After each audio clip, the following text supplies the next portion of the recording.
Well, good morning, everybody. Thank you, Catherine Bertini and Dan Gluckman and everyone at the Chicago Council. We were originally going to convene along with the G8 in Chicago, but since we're not doing this in my hometown, I wanted to bring a little bit of Chicago to Washington. It is wonderful to see all of you. It is great to see quite a few young people here as well, and I want to acknowledge a good friend. We were just talking backstage. He was my inspiration for singing at the Apollo. Bono is here, and it is good to see him.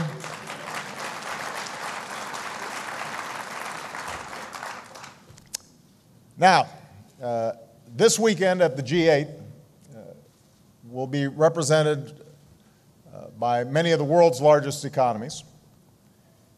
We face urgent challenges, creating jobs, addressing the situation in the Eurozone, sustaining the global economic recovery.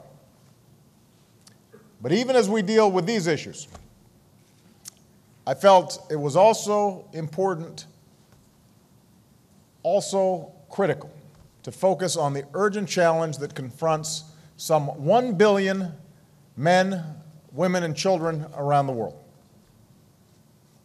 the injustice of chronic hunger, the need for long-term food security. So, tomorrow at the G8, we're going to devote a special session to this challenge.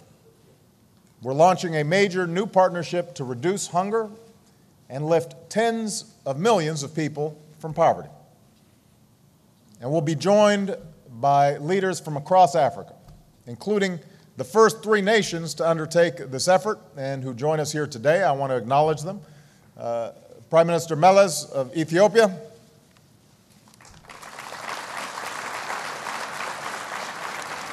President Mills of Ghana,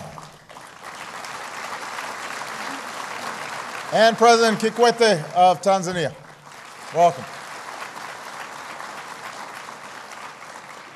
I also want to acknowledge President Yayi of Benin, Chair of the African Union,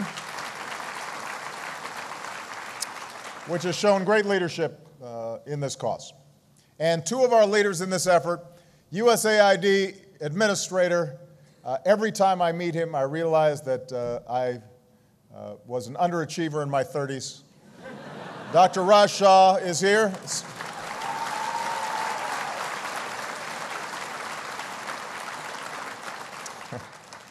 And the CEO of the Millennium Challenge Corporation, Daniel Yohannes.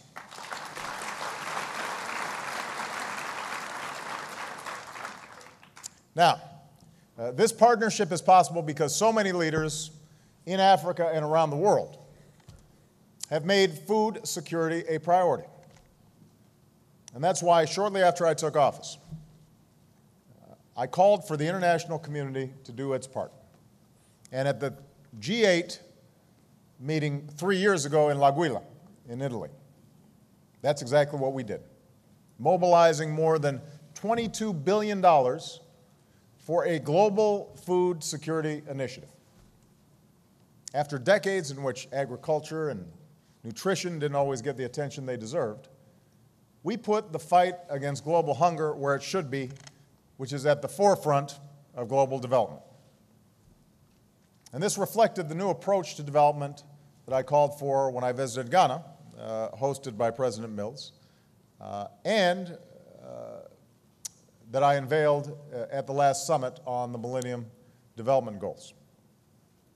It's rooted in our conviction that true development involves not only delivering aid, but also promoting economic growth, broad-based, inclusive growth that actually helps nations develop and lift people out of poverty. The whole purpose of development is to create the conditions where assistance is no longer needed, where people have the dignity and the pride of being self-sufficient. You see our new approach in our promotion of trade and investment, building on the outstanding work of the African Growth and Opportunity Act, You see it in the global partnership to promote open government, which empowers citizens and helps to fuel development, creates the framework, the foundation for economic growth. You see it in the international effort we're leading against corruption, including greater transparency, so taxpayers receive every dollar they're due from the extraction of natural resources. You see it in our global health initiative, which instead of just delivering medicine, is also helping to build a stronger health system, delivering better care and saving lives. And you see our new approach in our food security initiative, Feed the Future. Instead of simply handing out food, we've partnered with countries in pursuit of ambitious goals: better nutrition to prevent the stunting and the death of millions of children, and raising the incomes of millions of people, most of them farmers. And the good news is we're on track to meet our goals. As president, I consider this a moral imperative. As the wealthiest nation on earth, I believe the United States has a moral obligation to lead the fight against hunger and malnutrition and to partner with others. So we take pride in the fact that because of smart investments in nutrition and agriculture and safety nets, millions of people in Kenya and Ethiopia did not need emergency aid in the recent drought. But when tens of thousands of children die from the agony of starvation, as in Somalia, that sends us a message we've still got a lot of work to do. It's unacceptable. It's an outrage. It's an affront to who we are. So food security is a moral imperative, but it's also an economic imperative. History teaches us that one of the most effective ways to pull people and entire nations out of poverty is to invest in their agriculture. And as we've seen from Latin America to Africa to Asia, a growing middle class also means growing markets, including more customers for American exports that support American jobs. So we have a self-interest in this. It's a moral imperative, it's an economic imperative, and it is a security imperative. For we've seen how spikes in food prices can plunge millions into poverty, which in turn can spark riots that cost lives and can lead to instability. And this danger will only grow if a surging global population isn't matched by surging food production. So reducing malnutrition and hunger around the world advances international peace and security, and that includes the national security of the United States. And perhaps nowhere do we see this link more vividly than in Africa. On the one hand, we see Africa as an emerging market. African economies are some of the fastest growing in the world. We see a surge in foreign investment. We see a growing middle class. Hundreds of millions of people connected by mobile phones. More young Africans online than ever before. There's hope and some optimism. And all of this has yielded impressive progress. For the first time ever, a decline in extreme poverty in Africa. An increase in crop yields. A dramatic drop in child deaths. That's the good news. And in part, it's due to some of the work of the people in this room. On the other hand, we see an Africa that still faces huge hurdles. Stark inequalities, most Africans still living on less than $2 a day. Climate change that increases the risk of drought and famine. All of which perpetuates stubborn barriers in agriculture, in the agricultural sector, from the bottlenecks in infrastructure that prevent food from getting to market to the lack of credit, especially for small farmers, most of whom are women. I've spoken before about relatives I have in Kenya who live in villages where hunger is sometimes a reality. Despite the fact that African farmers can be some of the hardest working people on earth. Most of the world's unused arable land is in Africa. 50 years ago, Africa was an exporter of food. There is no reason why Africa should not be feeding itself and exporting food again. There is no reason for that.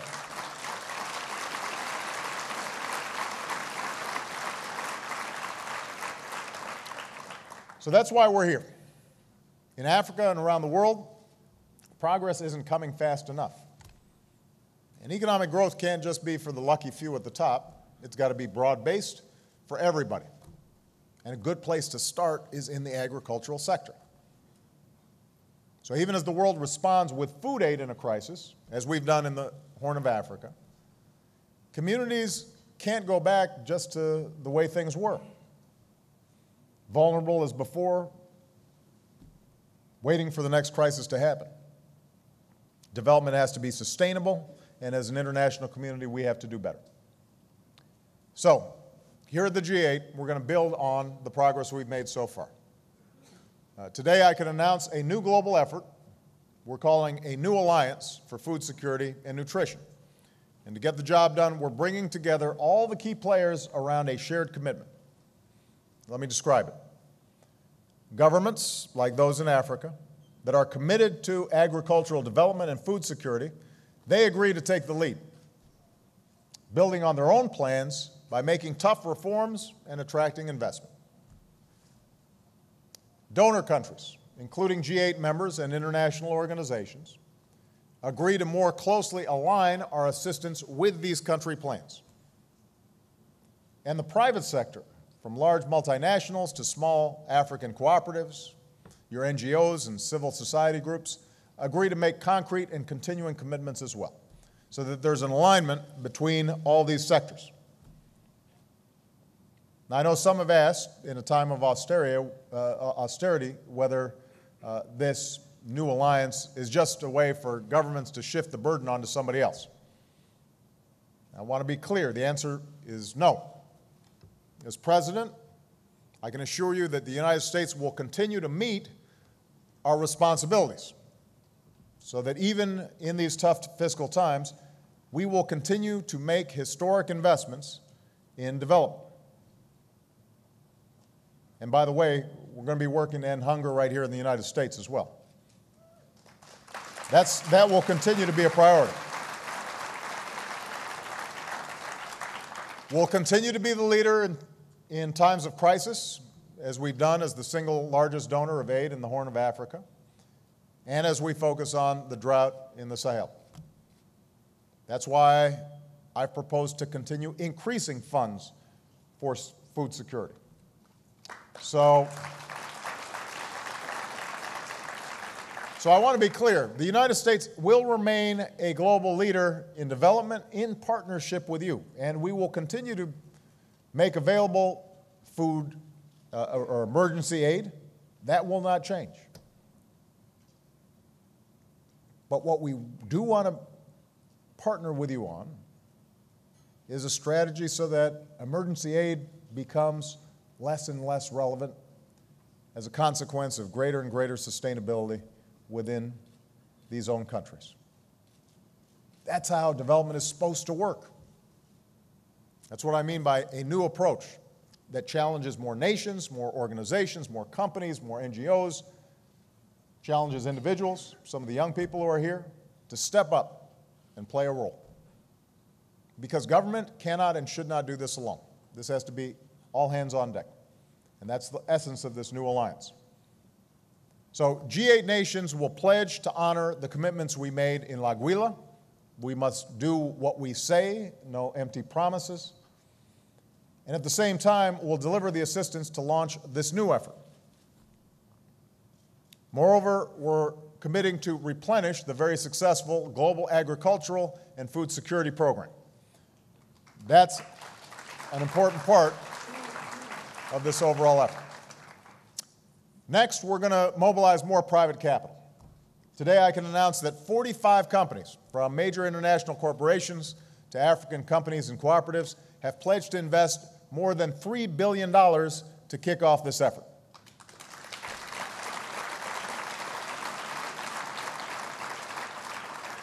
And we're also going to fast-track new agricultural projects so they reach those in need even quicker.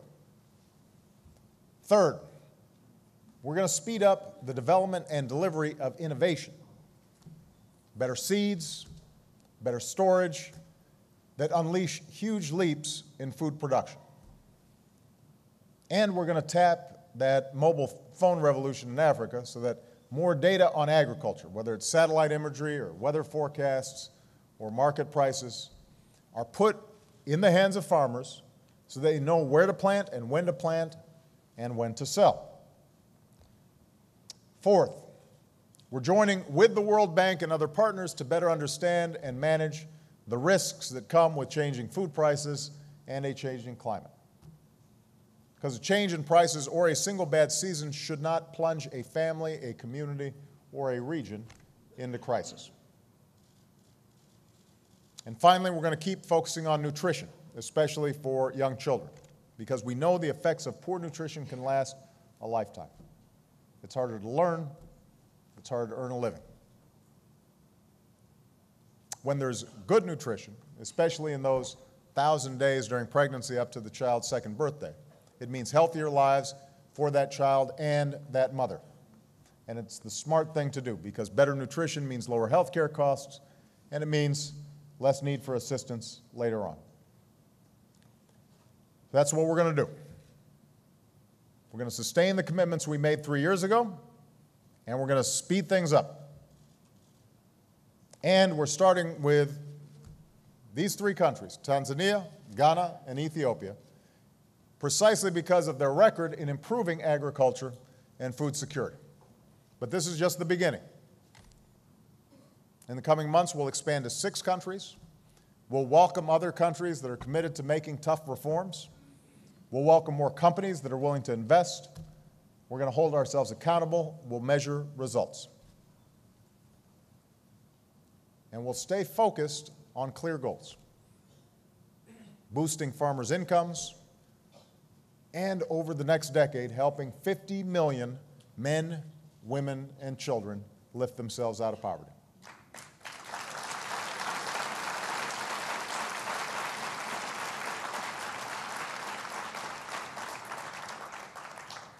Now, I know there are going to be skeptics. There always are. We see heartbreaking images, fields turned to dust, babies with distended bellies, and we say it's hopeless, and some places are condemned to perpetual poverty and hunger. But the people in this room disagree. I think most of the American people disagree. Anyone who claims great change is impossible, I say look at the extraordinary successes in development. Look at the Green Revolution, which pulled hundreds of millions of people out of poverty. Look at microfinance, which has empowered so many rural poor, something my mother was involved with. Look at the huge expansion of education, especially for girls. Look at the progress we've made with vaccines, from smallpox to measles to pneumonia to diarrhea, which have saved the lives of hundreds of millions. And of course, look at the global fight against HIV/AIDS, which has brought us to the point where we can imagine what was once unthinkable, and that is the real possibility of an AIDS-free generation.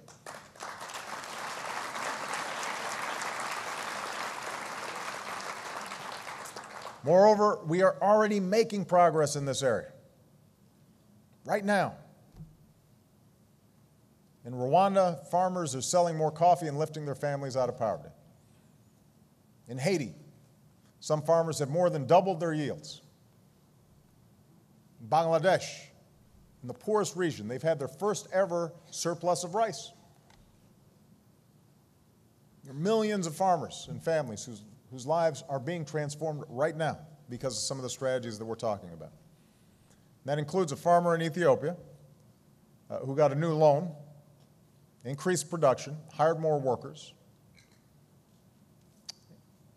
and he said, this salary changed my life. My kids can now go to school. We start getting the wheel turning in the direction of progress. We can do this.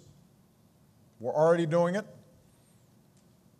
We just need to bring it all together. We can unleash the change that reduces hunger and malnutrition, if we can spark the kind of economic growth that lifts people and nations out of poverty, this is the new commitment that we're making, and I pledge to you today that this will remain a priority as long as I am United States President. Thank you very much. God bless you. Thank you. God bless America.